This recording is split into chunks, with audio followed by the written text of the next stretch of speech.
Hello, folks. Jon Perry here. We are live, and today is a Q&A day, so I'm very excited about this. I posted on Twitter and on Facebook recently that we're going to have this Q&A session today, and I got a couple of emails and I got a couple of tweets with people asking me some questions. So I'm going to start with those. And what I'd like you to do, I've got comments open here so I can see comments. Today, I don't have an assistant, unfortunately, today. So I will be trying to keep track of people's questions and comments while they're coming in, which can be a little bit tricky.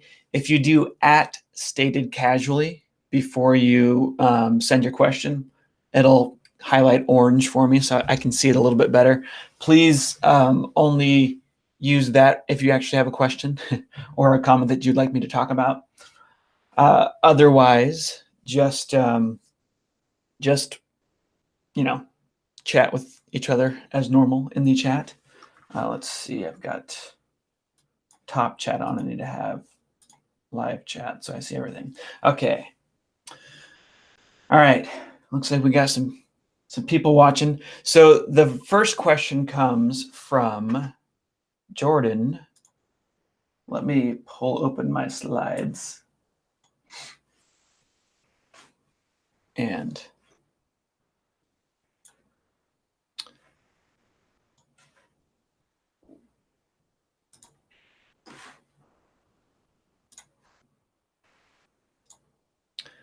so this question comes from Jordan. How can we know that similar looking fossils were actually related? Is comparative anatomy really that reliable? This is a good question. And actually, if you follow paleontology much, you will notice that from time to time we get these evolutionary trees and then they change. So a new study will happen and there's a big change sometimes. Like recently, we just had a pretty big change in dinosaurs. And there's a beautiful article about this, how we revealed a new family tree for dinosaurs.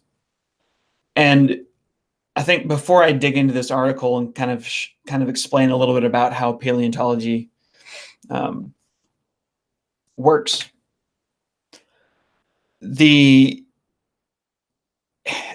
really obvious when you have things like Archaeopteryx, which have traits that are a mix of bird and dinosaur.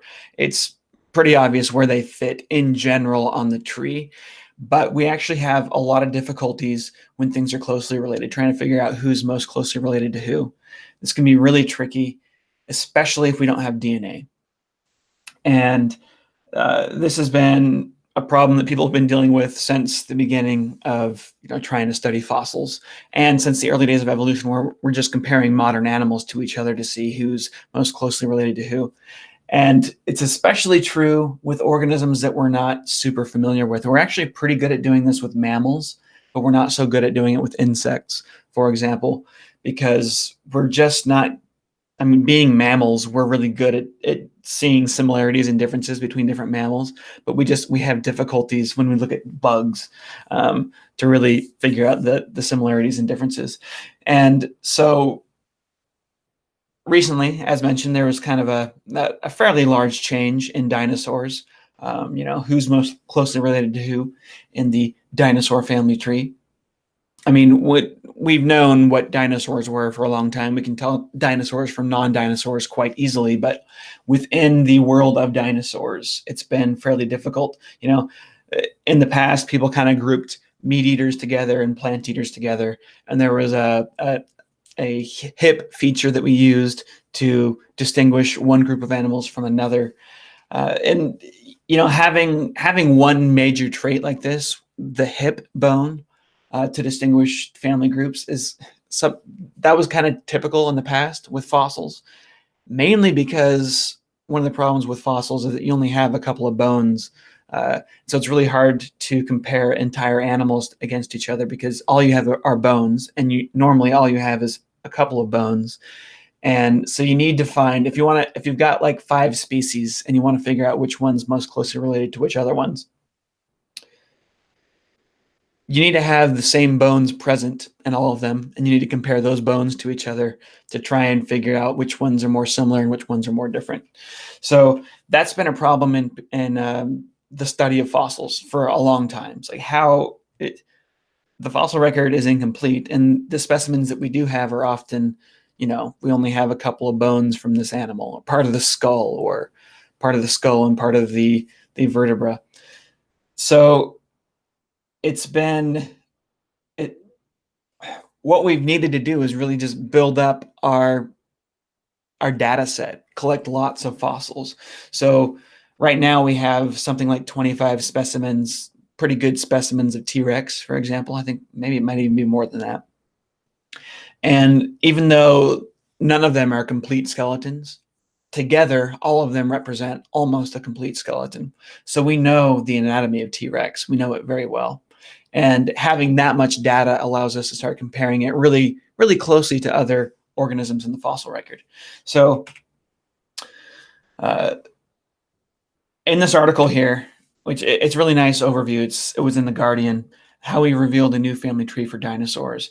And it just talks about some research that was done that kind of, now that we have all of these data points, we were able to reevaluate the evolutionary tree of dinosaurs, and we came up with some surprising results. And the author says the evolutionary trees are testable hypotheses that are based on various lines of evidence. They are not immutable, and the details often change, although many of the major branches in the tree of life have remained stable for centuries.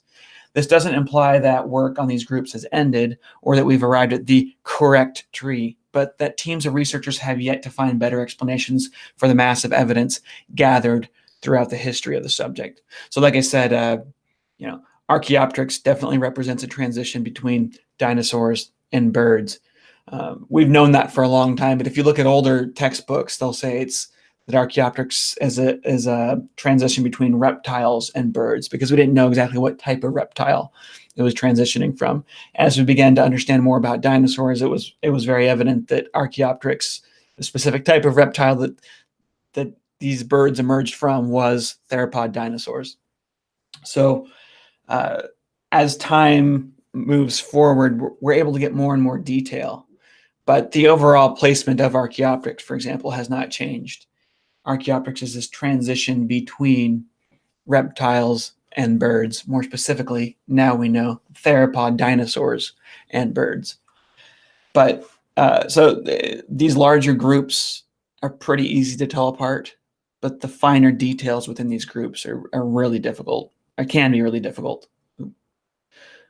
So how do we do it? If we have modern animals, we can just look at their DNA, and that can tell us really well how closely related two organisms are. But with a fossil, you usually don't have DNA. So what they did in their experiment is they looked at 35,000 individual traits.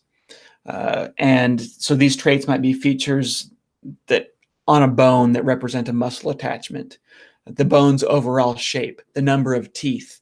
These are all different characteristics that you can measure on a fossil. And what they did is they ended up choosing 35,000 different traits on these skeletons that they could easily measure, and that we had data points for. And they fed all those into a computer and had the computer make a series of the most parsimonious evolutionary trees. And one of the things that happens in evolution, especially with really closely related organisms, is a trait can evolve in one lineage, and then the lineage can split, and then that trait can actually atrophy in a group that split off.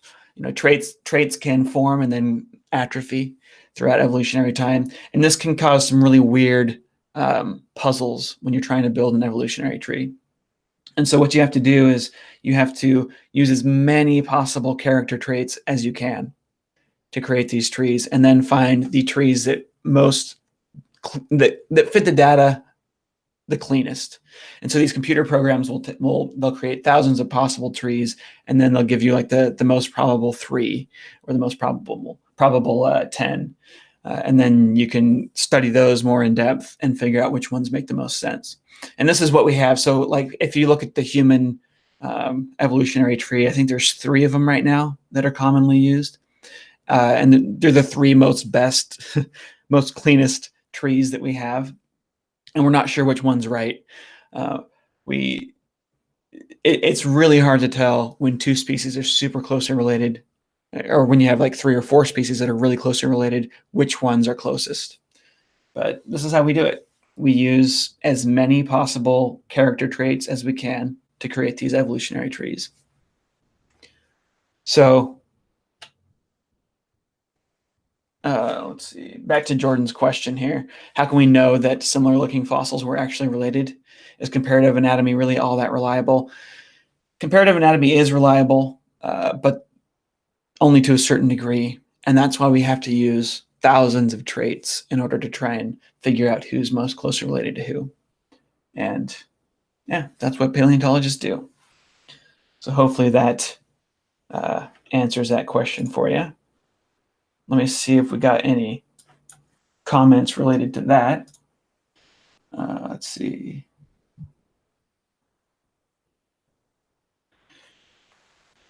I got a couple new questions.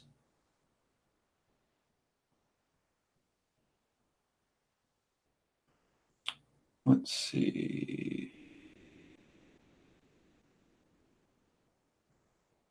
So John Buck asks, do random mutations occur more frequently in an unstable environment? Um,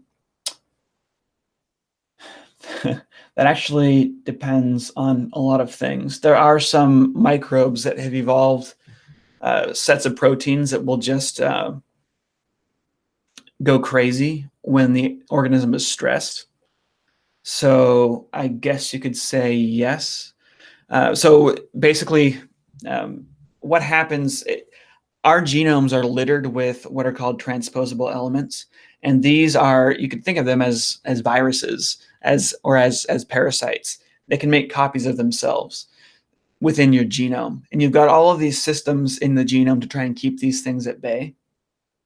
When an organism is stressed out, the resources that they're currently dedicating to keeping these transposable elements from making copies of themselves, those mechanisms are weakened. And so these transposable elements are able to replicate themselves a bunch more than they would otherwise. So you could say that yes, in an unstable environment, when organisms are stressed, they actually do undergo more mutations. And the reason for that is that they can't keep these jumping genes at bay.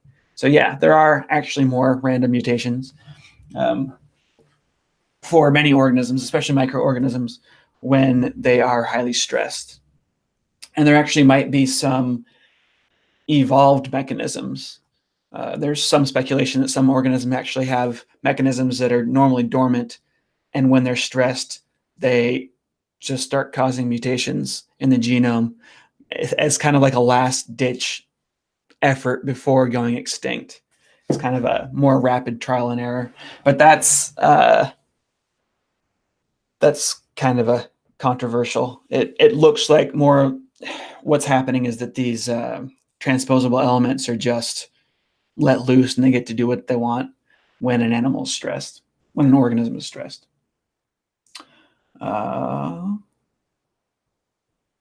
Amity asks, can we observe evolutionary change in species in recent times?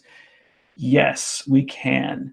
So I wish I got that question earlier so I can actually show you pictures of some of these things. There's a bunch of examples of organisms adapting to city life.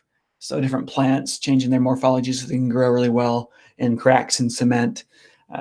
There's examples of birds changing their morphology so that they can dodge cars when they're building nests underneath bridges. So they went from, their wings went from being, I think it was like wider and rounder to shorter and sharper, which allows them to maneuver a lot better for dodging cars. And then there's a species of reptiles that made it to a new island and quickly evolved a new chamber in their stomachs, because in that new environment there was a lot fewer insects, and so they had to eat a lot more plant material. And having extra chambers in your digestive tract, that helps you cultivate more bacteria and helps to digest tough plants. So there are lots of examples of species evolving right before our very eyes. And some things that you could call speciation events with mosquitoes and so on, where a new species of mosquito, and by new species, I mean it can no longer mate with other mosquitoes, evolved, I think, in New York City in the subway, in the subway system.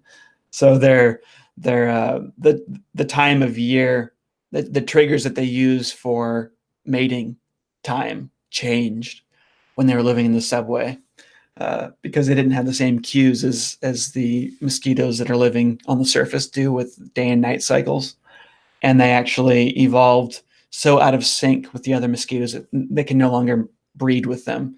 So technically, we would call this a new species. It doesn't, and no longer breeds with other members of its ancestral population, right? So yeah, we see all kinds of evolutionary change happening. And then obviously the clearest examples, if you look at domestic animals versus their wild relatives, they're dramatically different.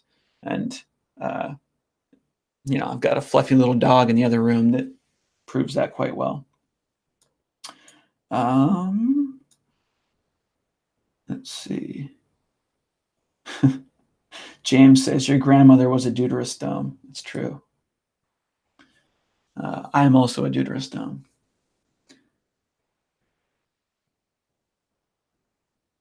Luby Plaque asks how animal horns evolved. I mean, what happened that they first appeared in dinosaurs and mammals, why they were useful. That's a good question. I think that, well, one of the clearest examples would be in rhinos. The rhino horn is actually a variation of hair. It's a bunch of hairs stuck together kind of to form this hard structure. There are lots of reasons that a horn could be useful, even when it's kind of just a rough nub, right? If you're a rhinoceros, you might be digging around in the dirt, and having a hardened nose or a hardened cap on your nose could be really useful for that. So that, I mean, there's lots of uses for horns. There's many reasons that they could have first started evolving, but that's not something I've actually studied, the actual origin of horns, different individual cases. So, all right, I'm going to go back to my slides here and look at some other questions. So we looked at Jordan's question. This one, to be honest, I would like to hear addressed connection between embryology and evolution and Ernst Haeckel, because creationists like to spread false claims about him. And I'm linked to this video where someone's saying that Ernst Haeckel lied about embryos and that embryos don't actually show anything about evolution. So Ernst Haeckel actually did fudge data. He was an early evolutionary biologist in Germany, and he was an artist, absolutely beautiful artwork. And it's unfortunate that he's most well known for fudging data about embryos, because his work was really important for evolutionary biology, kind of spreading the idea of it, the concept of it, because he was this amazing artist aside from being a researcher, and his art is absolutely stunning. If you look up Ernst Haeckel's art on Wikipedia, you'll find hundreds of drawings that he's done, and you can actually print them out in poster size. They're really cool drawings that he did of the anatomy of different organisms. He misunderstood Darwin quite a bit, and I think it might have been language barriers on top of other things that were causing this. So some of the things that he spread about evolution were very different than what Darwin actually wrote about in his book. And Ernst Haeckel is credited for both popularizing evolution and popularizing things incorrectly about it.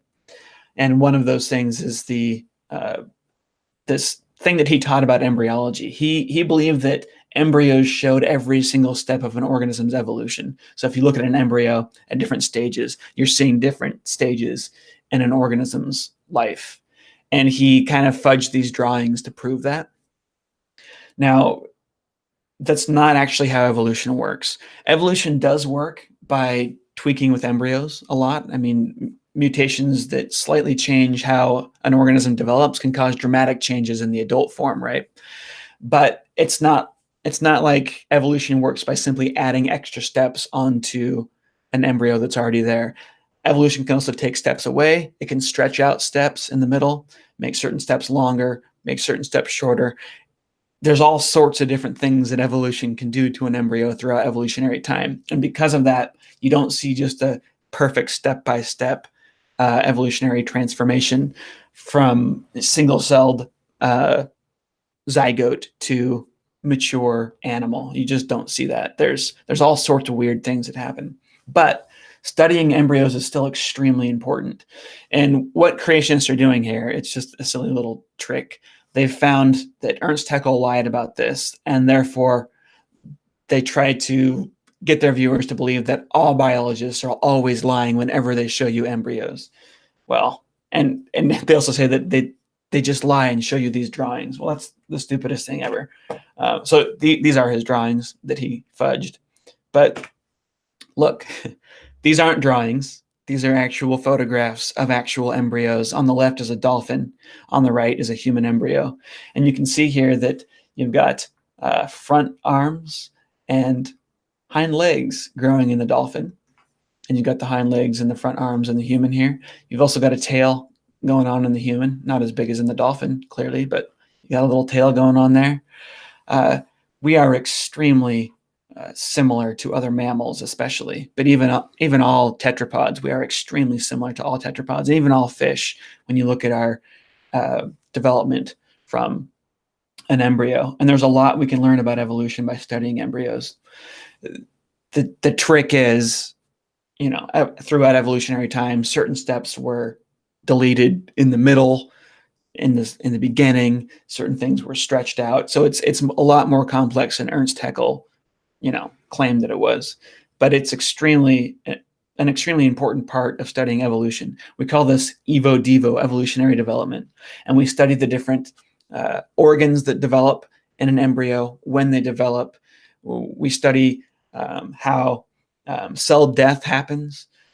With dolphins, they lose their hind legs. Their front legs turn into flippers. And I'm pretty sure that their hind legs aren't actually killed. They don't go through cell death. I think they just get outgrown. So they just stop growing. It's really fascinating stuff. I mean, the fact that whales have hind legs in development was a really solid clue for us that, yep, we're right. Whales did evolve from land mammals, and that was a very important confirmation of that hypothesis. So here we have a chicken embryo, and this is really cool because it shows you very, very clearly. This is a chicken embryo at different spots in development. It shows you very, very clearly that bird wings are in fact claws and fingers. It's 3 fingers that fuse together to form that chicken wing. So this is a really neat little piece of embryological evidence for evolution. And creationists will not show you this. They do not want you to see this. Instead, they say, "Oh, Ernst Haeckel faked everything." They're using that as an excuse to get you to stop, to not look at things like this. They don't want you to consider embryos to be a legitimate way to learn about evolutionary history. And then, of course, here's a bat. You can see that his little bat wings are growing from little bat hands, which is adorable. I mean, it's pretty obvious when you look at a bat that its wings are hands, but it's even more obvious when you look at the embryos. This is a spectacular photo. I love this. Shoot, I forgot to add the photo credit, and I apologize because the woman who took these photos, I'll have to put a link to her stuff in the comments after I publish this, or after this is all, the live version is over, because her stuff is amazing and needs some credit for that. Okay, I've got another question that came from email, but first I want to go back to the comments here and see what you guys have to say. By the way, super chats are welcomed, and if you do a super chat question, I'm pretty much guaranteed to read it. So let's see. There are some limited physical differences between zebras and horses. The biggest difference seems to be in mindset, for lack of a better word. Any science to address this? Um, yeah, so zebras will not domesticate well. I think there's been a handful of people that have been able to domesticate a zebra, or sorry, tame a zebra well enough to ride it. And the biggest difference here is so domestication. I actually just screwed up this, but there's a difference between taming an animal and domesticating an animal. When we tame a wild animal, what that requires, or what that means, is that you've taken an animal from the wild and you've tamed it, you've gotten it used to you, so you can work with it a little bit. And you can tame something by having it being raised in captivity. So a lion that was born at the zoo is considered a fairly tamed lion. It's been used to humans since it was born, but it's not considered domesticated. We consider something domesticated only when we've been breeding it for so long that we've been able to pull out certain traits that we like and reject traits that we don't like. So dogs are domesticated. A really cool example of animals that are common in the pet trade but are not domesticated is like macaws. Most parrots aren't really domesticated, but they are tamed. So we take them from the wild, and birds tame really easily because they imprint on their whoever's taking care of them really well. And so they'll actually, a bird that was taken from the wild young enough will actually think that it's supposed to mate with a human when it reaches sexual maturity and so on. Uh, this is both a blessing and a curse. It makes it easy to tame these animals, but it's a curse because the pet trade has devastated the parrot population. I actually used to have a parrot. He passed away 2 years ago now, unfortunately. But I used to have a YouTube channel where I would teach people how to train parrots and so on. But as soon as I learned about what the pet trade is doing to parrots, I stopped doing that. I stopped doing videos on that YouTube channel because I just don't want to promote the parrot pet trade because it really is devastating wild populations. In America, we no longer allow people to sell parrots that are wild caught, but in India, all over the place, where people have access to the internet, they see these videos of people with these really cool birds. They want to buy them too. They end up buying them, and they're buying them from a black market trading system that's actually causing the extinction in some cases of parrots in the wild. I had a sun conure, and right now there are way more sun conures in captivity than there are in the wild, and I think that's a tragedy, especially considering that these animals aren't really domesticated; they're only being tamed. Anyways, that's kind of a side note, but the difference between zebras and horses is that horses have been actually domesticated. We've been breeding them for a really long time, and so the horses that we have are much easier to ride, much easier to train than a zebra would be. Sorry for the extreme tangent there, but let's see. Can disorders like social anxiety disorder and obsessive compulsive disorder be caused by genetic damage during a person's childhood? So, genetic damage, if by that you mean mutations, there actually are mutations that should be able to cause that. But normally, so anxiety is normally caused by a traumatic event, which changes how your genes begin to be expressed. So post-traumatic stress disorder is, you could think of as, well, I guess there's some debate about this still, but we think it's probably an epigenetic change that happens. So a soldier goes to war, it's super dramatic, there's danger everywhere, and they start hyper-expressing all of their stress hormones. And when they get back home, they're still hyper-expressing those stress hormones. And even though they now live in a nice, safe environment, their body doesn't know that yet. And so they're on edge all the time. So they're if you look at a rabbit in the wild, a rabbit in the wild is constantly stressed out, and that's good. It's constantly stressed and it's good for its own survival because there's so many things that can kill it. The same is true for a soldier. When a soldier is on edge and just constantly stressed out when he's in the battlefield, that's good for him because he needs to be extremely cautious. He needs to be very concerned about the rustle in the bushes. It might be the wind, but it might be an enemy. And so this extreme stress is actually good for a soldier while they're actually in the battlefield. When they come home, it can be devastating. It can stop them from being able to hold a job. It's really, really destructive when they come back home, and our bodies don't really know how to switch that off. And I'm talking about soldiers here, but obviously a kid can have a stressful event, and the same thing can happen. As far as obsessive compulsive disorder, some people seem to be born with that. It can also happen with a brain injury. You can get hit in the head, and as a result, become super obsessed with locking doors and washing your hands. And it's a very bizarre thing. There's actually trauma-induced savants as well. So you probably heard of savants, people like Rain Man. Rain Man is like a movie about a mathematical savant. So he's mentally disabled in most ways, but he's super good at math. And there's actually people who get hit on the head will have that happen to them as well. It's really interesting. So we think that genetic disorders can cause those sorts of things, also stress and trauma to the head. Really interesting. I'll do one more question from here, and then I'll get back to the questions that were emailed to me ahead of time. Why do you think Neanderthals didn't evolve more technological tools and societies since they were around 500,000 years old, and Homo sapiens have only been here about 200,000 years? That's a super fascinating question, and I think that the result or the answer to that is culture. So humans are super good at copying each other.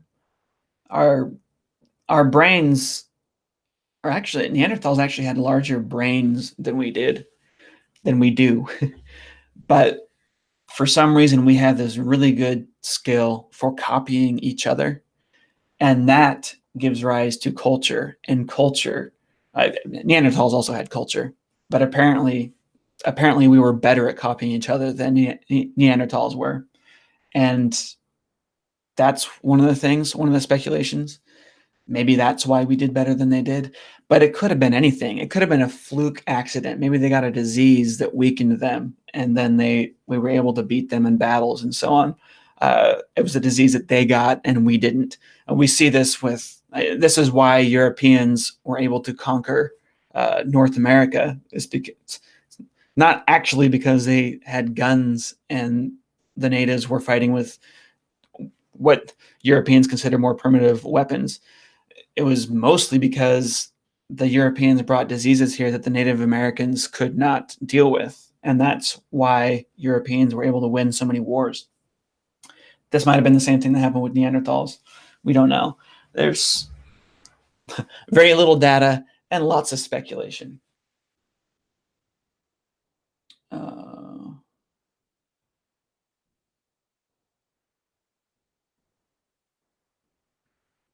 Someone asks, can you, Mr. Edit Undo, can you state clearly Fisherian runaway? I actually don't know what that is, so I cannot. Let's see, one more question. Let's see. Why did the pubis reverse in dinosaurs? We don't know, but there's actually a lot of transitional versions of that. For those that don't know, the hip bone changes shape in dinosaurs throughout evolutionary history quite a bit, and we don't know why. And we actually think that it happened more than we used to think. That used to be the major way that we differentiated between different groups of dinosaurs, but now we think that actually just happened a lot, and those groups that we used to have that were based on that aren't real groups. But bone structures will can change quite rapidly throughout evolutionary history. And back to Jordan's question real quick on paleontology. One of the things that we try to do, oh, hi Shannon. One of the things that we try to do that some scientists have tried to do is they tried to ask the question, are there certain bones that will evolve and change more rapidly than others? And so should we weight them more or less when we're doing these evolutionary trees? So we think, for example, that teeth evolve really fast. And the reason that teeth evolve and change really fast is because in mammals is because when you develop a new diet, when there's a different food available, that's going to rapidly select for differences in teeth, whereas your differences in backbone shape might not change at all for millions of years, while your teeth have changed 15 times in that same amount of time. So people have tried to figure out, what evolves faster, what evolves slower, and it's really hard to figure these things out. And so one of the big arguments in the study of fossils right now is that we shouldn't worry about that. We should just use lots and lots of different traits, and weight them all equally. And by using lots and lots of different traits, we don't have to know which ones evolve faster and slower. We have so many that everything kind of evens out. And I think that's probably wise, statistically, to build trees based on that concept. Okay, so let's go to this question that I got, and it's a big, long question, and it's kind of confusing. But basically what Frank is asking here is, why did sexes evolve? Why are there male and female? And specifically, why is there sperm and egg? Because if you look at eukaryotes are the only organisms that have male and female. And eukaryotes, for those that don't know, are organisms that have inside of their cells, they have little things that we call mitochondria. So inside each one of your cells, almost each one of your cells, there are these little structures called mitochondria, and they are their own evolving entity. They are symbionts. And they merged with us a long time ago, back when we were just single-celled organisms. Millions, actually, I think it's billions of years ago, that they merged with us. I probably should have looked up the actual date on that, but they merged with our ancestors, which were single-celled at the time. And so these bacteria have been living inside of us ever since. So they evolve on their own. They have their own genes, their own selective pressures are sculpting their evolution, and they cooperate with us. They produce, we feed them, and they take that food and they convert it into ATP, and then we use that ATP to power most of the movements inside of our cells. So we are in a symbiotic relationship, a mutualistic symbiotic relationship with our mitochondria. And it turns out that we believe that this is the reason that sexes exist, that male and female gametes exist. So sperm and egg, pollen and seed, and plants, of course. Plants are eukaryotes as well. They also have mitochondria. We believe that this is the reason that male and female evolved. And of course, there are some organisms that produce both sperm and egg. So they would be, hermaphroditic individuals. We talked about those a few days ago. The flatworms that are both male and female, and they sword fight with their genitalia, and the loser becomes the mother, and the winner goes on to fight someone else until it loses. And there's this constant battle between who's going to spend all the resources and energy being a mother, and who gets to go around just breeding. It's a really weird sexual structure that has evolved in these hermaphroditic organisms. Really fascinating. But so sperm and egg, if you look at a sperm and an egg, a sperm is tiny. I mean, it's like 1/100th the size of an egg. I think that's actually not even dramatic enough. I think it's less than 1/100th the size of an egg. And the sperm does not contribute mitochondria to the egg. It actually has mitochondria in it, but if all goes well, the sperm mitochondria will get killed right away by the egg. So the sperm cell actually marks its own mitochondria with a special protein marker. And then when insemination occurs, the egg cell recognizes that marker on those mitochondria and kills those mitochondria. It's a very sophisticated mechanism that has evolved to prevent mitochondria from getting into the egg cell. And as we learned a couple of weeks ago, there was a discovery that in some people this is broken and the male mitochondria actually does get in. But in most cases, it doesn't happen. As a general rule, it doesn't happen. And there's a complex system that has evolved to stop it from happening. And we actually think that, yeah, mitochondria drove the origin of sex. And there's a video that my friend Ines made about this, about the hypothesis, this mitochondrial origin of the sexes. And it's called Cytoplasmic Fusion and the Nature of Sexes. It's really cool. And she did a video explaining this, which is great. I'll have a link to that in the video description as well. But one of the things that she does in the video is the way that she drew one of the graphics makes it look like the mitochondria evolved something that they did not evolve. It's actually the cell that hosts mitochondria that evolved something that she shows in her video. And because of that, some people have been confused.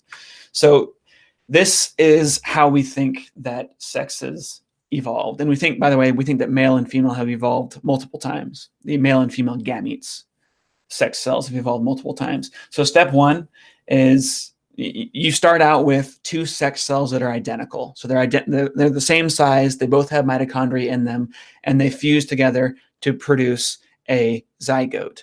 So you've got nuclear DNA. It's the DNA from the parent, from the father is in, well, there is no father and mother. There's just parent. There's just two parents.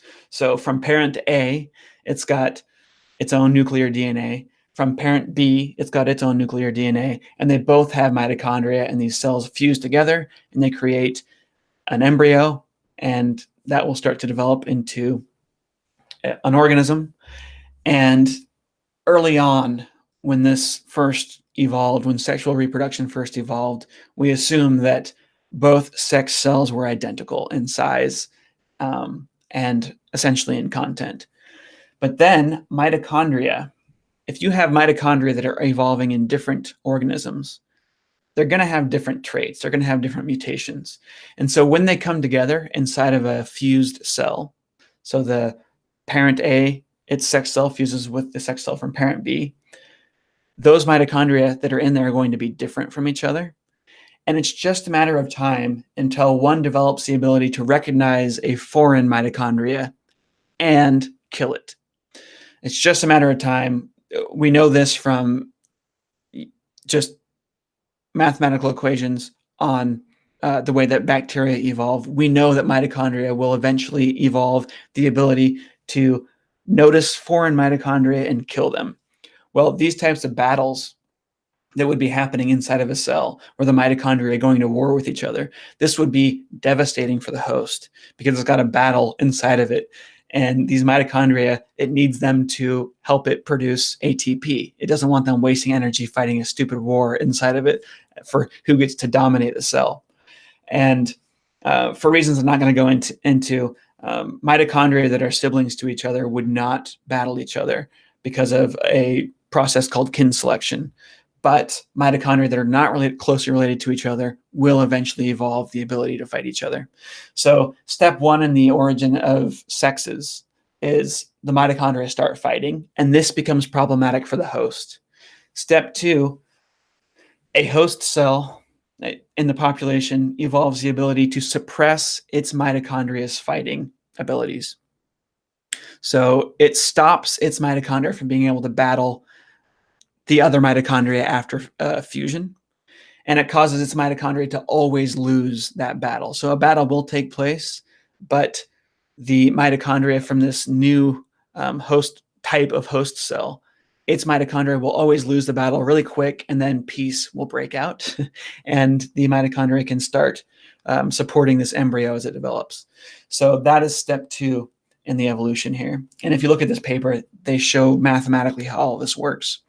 Step three, so in this population, you're going to have some individuals that produce sex cells that can stop their mitochondria from fighting, and some hosts that produce sex cells that cannot stop their mitochondria from fighting. And the best match, the best possible match, is for a sex cell that does stop its mitochondria from fighting to pair up with one that does not, because that's going to end the battle really quickly, and there's not going to be any fuss. The winning mitochondria will now spend all of their energy creating ATP.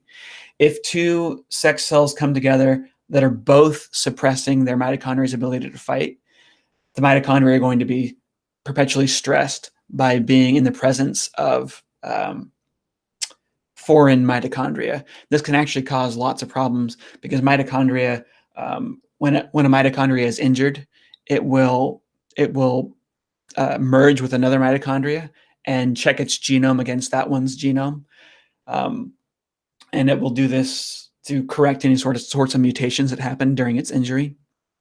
And if you have two different mitochondria, that can cause all kinds of problems. So there are lots of reasons that you don't want mixed mitochondria in a cell.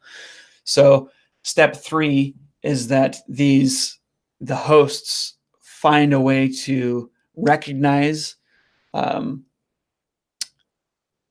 opposite versions of these sex cells. So the host will only mate with individuals that have the opposite version of their sex cell. I'm sorry if this is confusing, the way that I'm explaining this. I feel like I'm rambling a little bit, but the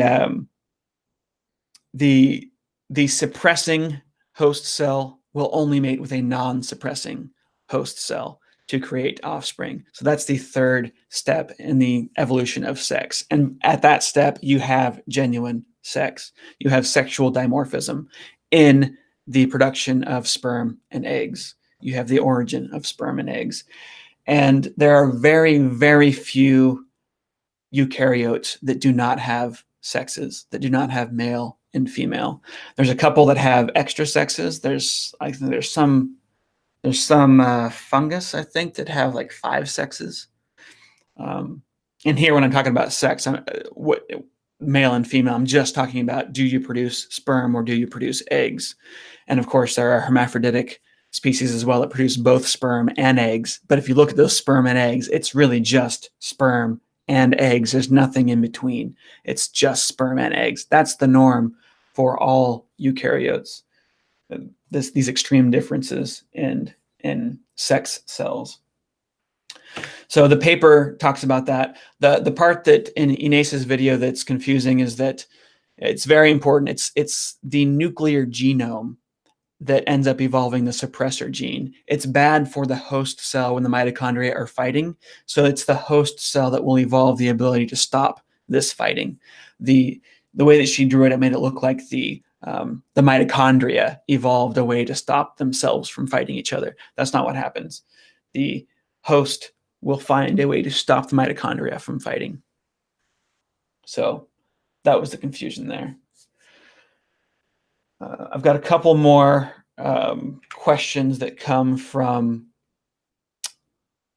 Twitter and emails, but before I do that, I want to go back to questions here on the live chat. John Buck, what is your definition of an adaptation? An adaptation, well, so a good definition of an adaptation. Now, oh, look, he's the one who's also asking a question on Twitter. But a good definition for an adaptation would be any new trait, or any trait that helps you better survive and reproduce within your specific environment. So anything that helps you do that better would be an adaptation. It's actually difficult to tell if something is an adaptation if we don't know what it's for. So one of the really good examples that Brett Weinstein gives of this is the kind of sail fin things on the back of Dimetrodon. We don't know what that was used for, so we can't tell just looking at it if it is an adaptation. So he has actually developed another way to tell if something is an adaptation by asking, is there variation in the population? Does it persist for long periods of time? Because we can assume in general that any structure that exists for a long period of time and is costly to produce, and these sail fin things would have been costly to produce, must be an adaptation. They must be helping the organism survive and reproduce in some way. Maybe they're helping them attract a mate. Like maybe the sail on the back of these animals was like a peacock's feathers that help it advertise to mates. We don't know, but he found a way to look at structures in the fossil record and say whether or not they're an adaptation, even if you don't know what they do. But in general, something is an adaptation if it helps an organism survive and reproduce. If it does not do that, it is not an adaptation. There are some.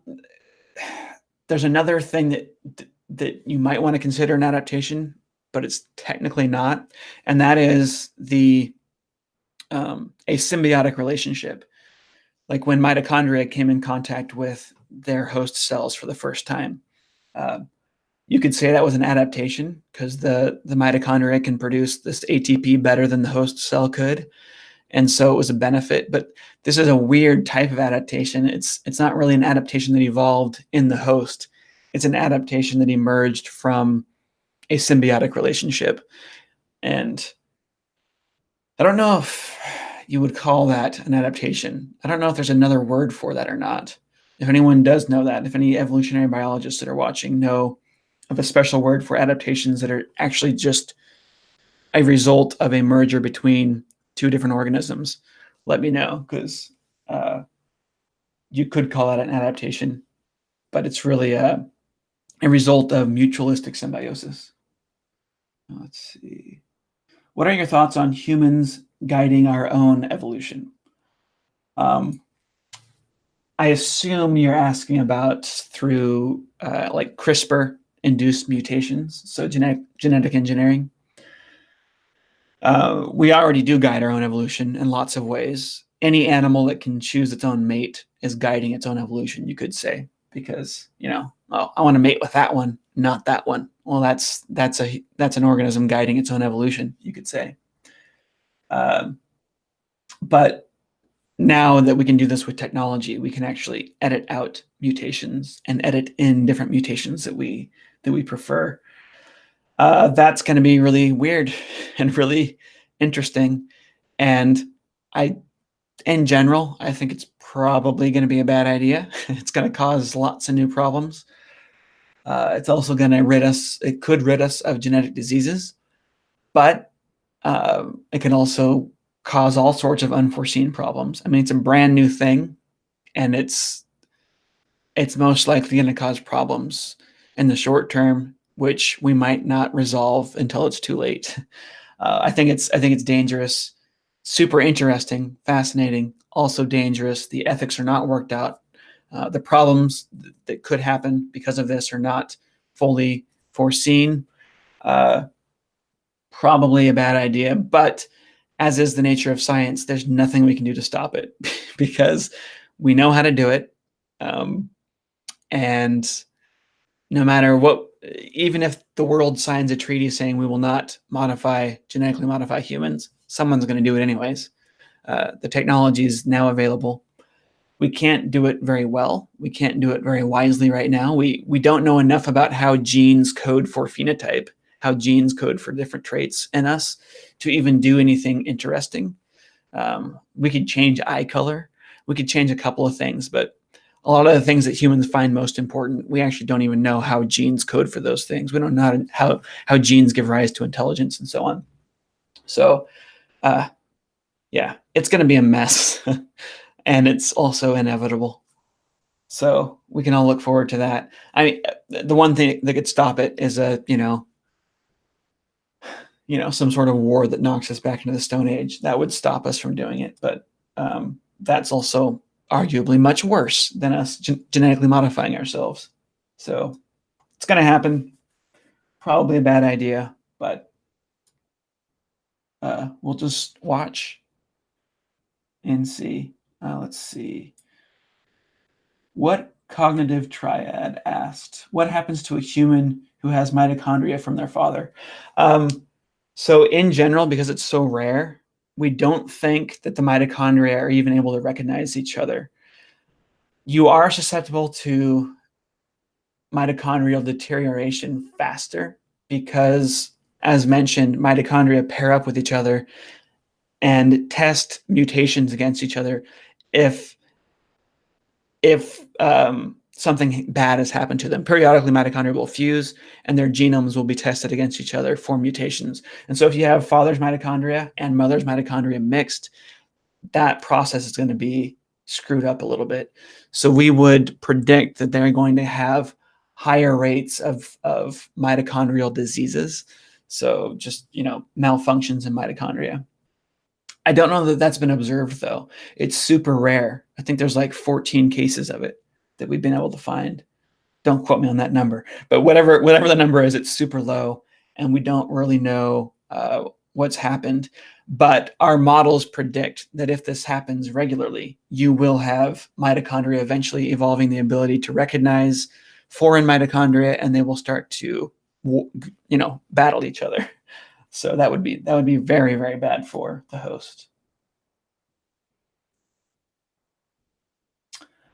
Hi, I was thinking lately how many times multicellular organisms evolved. Do you know anything about it? Yes, the answer is we don't know.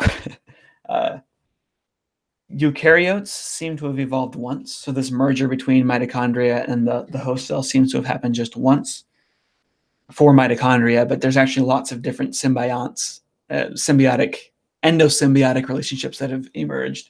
But we actually don't know how many times multicellular organisms have evolved. We think that plants and animals represent two separate versions of this. And the reason for that is that all of the genes that regulate cell growth, not all of them, most of the genes that regulate cell growth and metabolism of individual cells are identical in humans and in plants, in animals and in plants. They're either identical or they're extremely similar. But most of the genes that help give rise to body structure, the way that the cells interact to form three-dimensional structures in a growing organism, those genes are all different between animals and plants. And so that tells us that the common ancestor between plants and animals was a single-celled organism, and that multi-celled organisms evolved twice, at least twice. But there's reason to believe that it evolved many more times than twice, and that different multi-celled lineages went extinct and so on. So that's a really interesting question. We know it happened more than once, but we don't know how many times. Okay. I'm going to go back to John Buck's question on Twitter. I guess he just asked me another question here on the comments. Well, John, which one would you like me to answer first? Your Twitter question or the one that you just posted? The question you just posted is, do you think that memes could guide their own evolution like certain sexual selectors can, or are they dependent on their hosts? Actually, that's a really interesting question. I'll talk about that because it's actually related to your other question. Yes. So those that know, have you been watching my last two Sunday specials? I do see memes. I do see culture as its own evolving entity in symbiosis with us. And because it is its own evolving entity, in general, it's going to evolve to help us out because it depends on us for transmission, just like mitochondria depend on their hosts for transmission. But just like mitochondria can evolve their own little battles and so on, different cultures, different sets of memes that have developed into these giant meme structures. So Mormonism versus Catholicism can battle against each other at the expense of their hosts. And we see this, the Catholicism versus the Protestant wars that have happened. Those are nasty to most of their hosts, horrible for the population. The fitness of their hosts was dramatically reduced during those wars. We see communism versus wow, I just forgot the name of my own financial system. Why am I forgetting the name? Capitalism. There we go. Whew. We see battles between communist versus capitalist meme complexes, right? And these end up in wars that can kill lots of people, and so on and so forth. So yes, cultures do, they are their own evolving entities, and they do sometimes dramatically reduce our fitness, us being the hosts of these evolving meme structures. So yes, and I gave several examples. I've been tweeting out different examples of parasitic memes or parasitic meme complexes. And the other day, I did one. It was mimetic disease du jour of the day is online pornography is actually causing a medical disease in humans. Now, I don't know if this is actually hurting our ability to reproduce, but in 2002, 2% of men in Western countries were reporting, under 40, were reporting ED, so erectile dysfunction. Only 2% of men under 40 were reporting that in 2002. By 2011, ED rose to 28% in men under 40. And people thought, what is are we eating something that's causing mechanical failure of our sex organs? What's going on? And when people looked into this, they found that almost zero of these cases were mechanical failures of sex organs. Almost all of it was psychological. And by the way, that was, about half of the 2% from 2002, about half of that was psychological. So people that just have anxiety and they're having ED because of anxiety or whatever. But that rose to 28% in 2011. And the best causal link was the spread of online pornography use. And so this meme that it's okay to use pornography, it was changing patients' arousal needs, leaving them unaroused by their real partners. And that's the cause for ED, the ED rise. That's what we think is the cause for it. So this is a genuine mimetic disease. I mean, we would have thought that this was some sort of parasite or some sort of some sort of genetic disorder. Oh my gosh, something's happening. Nope, it's just a cultural change. And now that we know that it's a mimetic disease, we can find ways to combat it. Maybe we don't want to combat it. Maybe it's okay. Maybe it's okay for people to be less aroused and therefore maybe have less kids. I don't know. But there's lots of ways that you can deal with this. You can teach people not to use that type of pornography. You can have people incorporate it into their sex lives with their actual partners. There's lots of different ways. Once you know what the problem is, there's lots of different ways to get around it. But if you don't accept the idea that mimetic diseases are possible, then you can't really fix this problem. You'll spend all of your money researching for a mechanical cause for this, or something in our diet, or some sort of parasite that's causing this, when actually it's just a bad meme. It's a meme that's causing this disease. By the way, a lot of these men are seeking, medical treatment for this. So it's a costly disease, and especially in places like Canada where healthcare is free, they should take note of this and try to find ways to combat this that don't require medical intervention, because medical intervention is expensive, right? And it's the same with America's. I mean, anyway, you don't want to spend money. You don't want to be giving people pills for a mimetic disease. You want to cure it at its root cause. So that's just one of many examples of mimetic diseases. I think we got through all of the questions that were emailed to me ahead of time, so that's fun. Let's go back to questions in the live chat. And it looks like I've been going for an hour here, so I'm going to close this down soon, unless someone's got another really good question for me. Let's see.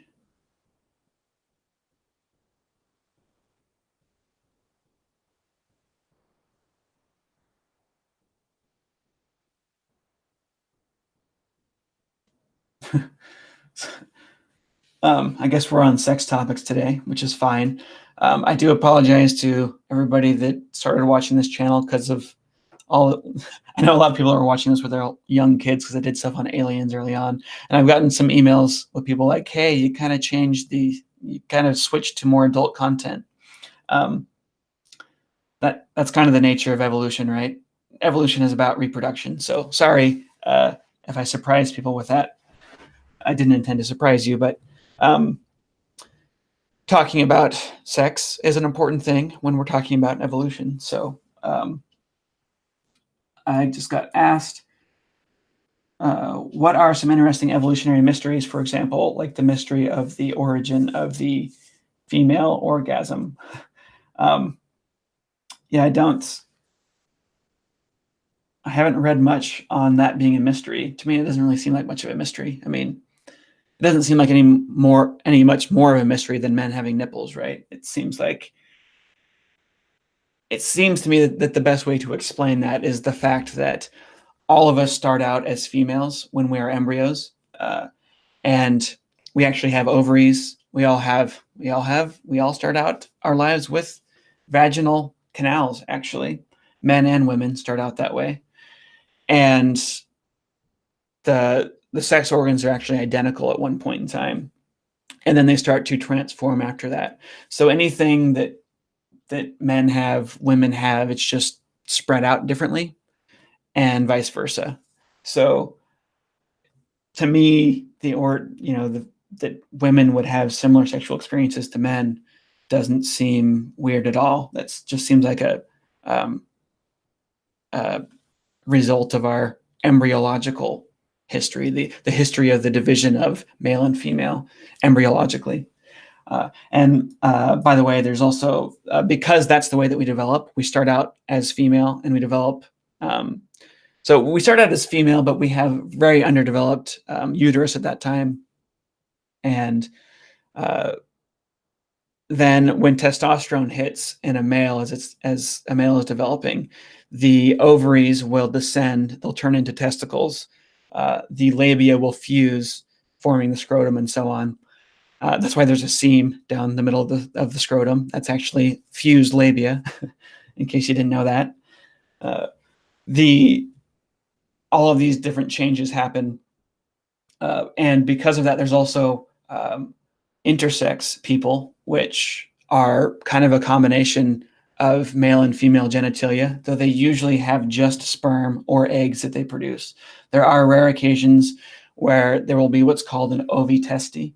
So the testicle will produce egg cells on some part of it, or the ovary will produce sperm cells on some part of it. And this would be a case of true hermaphroditism, hermaphrodites in humans, but it's super, super rare. In most cases, we call a combination of male and female traits, we call that intersex in humans, because it's very rare for them to produce actually both sperm and eggs. But that definitely does happen. And intersex is fairly common.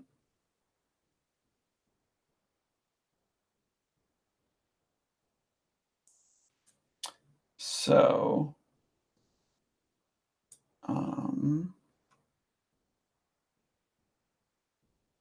one of your previous videos, you said something like parasites are always going to evolve to become symbiotic to hosts. Was it just a generalization? Well, yeah, they're almost always likely to evolve a symbiotic relationship with their hosts. There are circumstances where it is in the parasite's best interest to hurt its host. But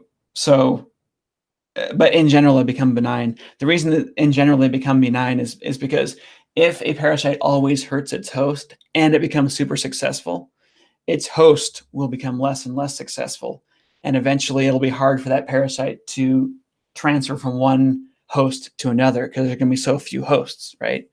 If a deadly parasite wins, it's a double KO. It's death for both host and then parasite. And this is the case in most cancers. Most cancers kill their host, and so they never are passed on. Some cancers will evolve the ability to spread.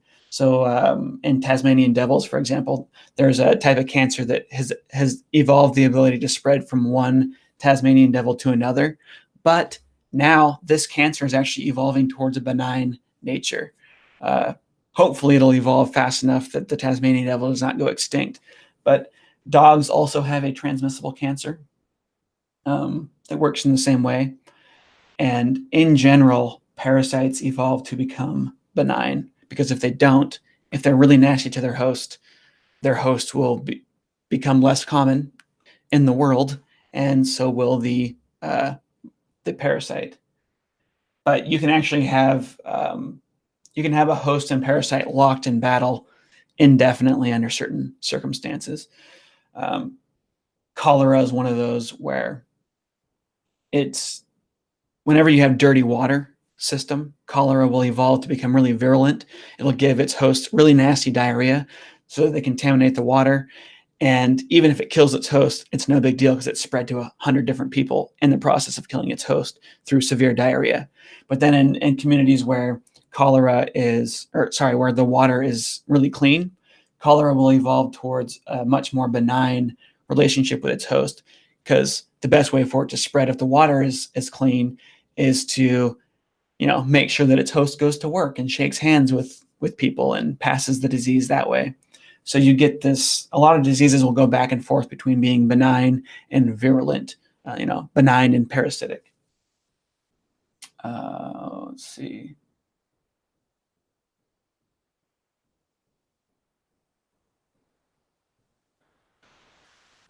What is your opinion to Peterson's lobster argument that organisms are adapted by the social dominance hierarchy as if it were a primary component to the environment?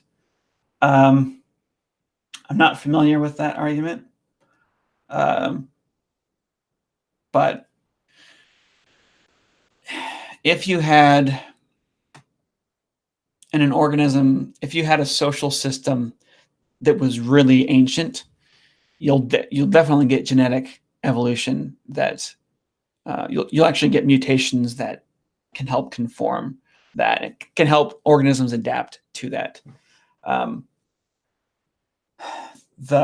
It's certainly possible. I don't know. I'm not familiar with the research on that, but it's possible.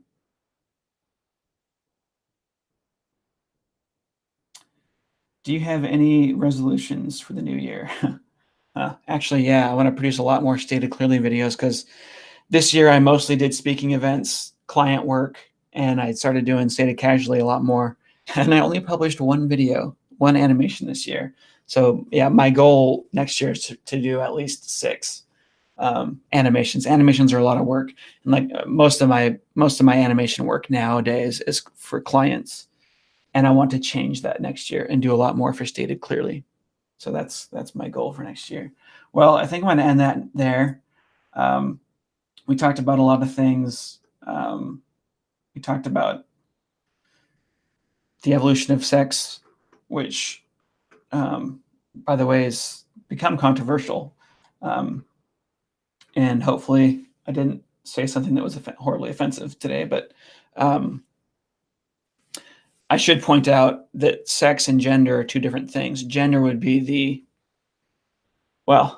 they're being separated more and more in academic discussions. So gender would be different cultural norms that we give to male and female. So the most obvious example of something that's gender and has nothing to do with biological sex is in Western cultures and in Asian cultures too. Males typically have short hair, females typically have long hair. Well, that obviously has nothing to do with genetics, with our genes. But the fact that males produce sperm and females produce eggs, well, that's a biological trait.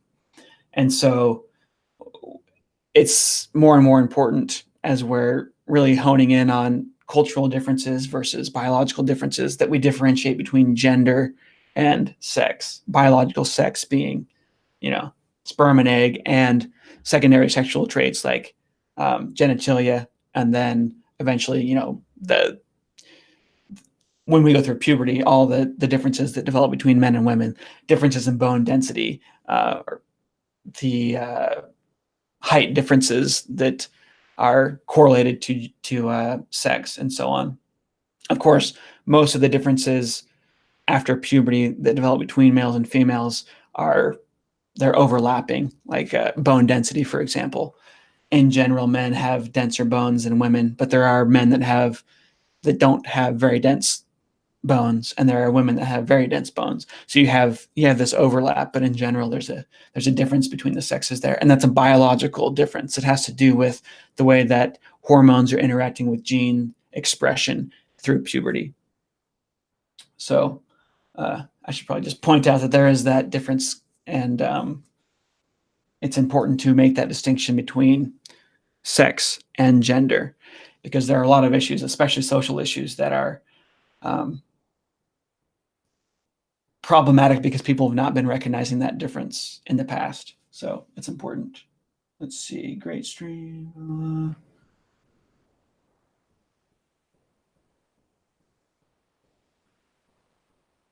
I've got a couple of more questions here. What's the evolution of mosquitoes? Can't find it anywhere. I think you're asking about the new species of mosquito. I'll try and find the example of that or the research on that and post it in the comments once this video goes up as a permanent video. So look for that in the comment section. I'm going to end it there. That's, it's been an hour and 16 minutes. So thanks for watching so long. It's been great. Stay curious.